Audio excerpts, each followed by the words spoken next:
નમસ્કાર મિત્રો, વિડીયોમાં તમારું સ્વાગત છે। જી હા મિત્રો, અત્યારે હાલ મોટા અને મહત્વના સમાચાર સામે આવી રહ્યા છે। તો મિત્રો વાત કરીએ તો ઉત્તર પ્રદેશના સીતાપુરમાં એક જ પરિવારના 5 સભ્યોની ઘાતકી હત્યા કરવામાં આવી છે।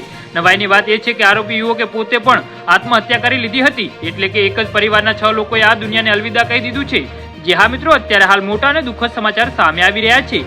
જાણવામાં આવી રહ્યું છે કે આ સનકી યુવકે તેની માતાને ગોળી મારી હતી, પછી તેની પત્નીને હથોડીનો માર માર્યો અને બાળકોને પણ હત્યા કરી નાખી હતી। મથુરા પોલીસ સ્ટેશન વિસ્તારમાં પલ્હાપુરમાં આ ઘટનાને અંજામ આપવામાં આવ્યો હોવાનું જાણવા મળ્યું છે। જી હા મિત્રો, અત્યારે હાલ મોટા અને મહત્વના સમાચાર સામે આવી રહ્યા છે। શનિવારે સવારે ગામ લોકોને આ ઘટનાની જાણ થતા સમગ્ર વિસ્તારમાં અફરાતફરી મચી ગઈ હતી। સ્થાનિક લોકોના જણાવ્યા અનુસાર આરોપી માનસિક રીતે બીમાર હતો અને તે ખૂબ જ દારૂ પીતો હતો। શુક્રવારે રાત્રે તેને પહેલા પોતાના બાળકોને છત પરથી ફેંકવાનું કામ કર્યું હતું। જી હા મિત્રો, ત્યારબાદ માતાને ગોળી મારી અને પછી તેની પત્નીને હથોડીનો માર મારી હત્યા કરી દીધી હતી। હત્યાનું કારણ હજુ સુધી સ્પષ્ટ થયું નથી, પરંતુ પોલીસના જણાવ્યા મુજબ આરોપી માનસિક રીતે બીમાર હતો અને તેની હાલત લાંબા સમયથી સ્થિર ન હતી। જી હા મિત્રો, તો આના વિશે તમારું શું કહેવું છે તો નીચે કોમેન્ટ બોક્સમાં જરૂરથી જણાવજો અને અમારી YouTube ચેનલને સબસ્ક્રાઇબ કરવાનું ભૂલતા નહીં। વિડીયો પૂરો જોવા બદલ તમારો ખૂબ ખૂબ આભાર।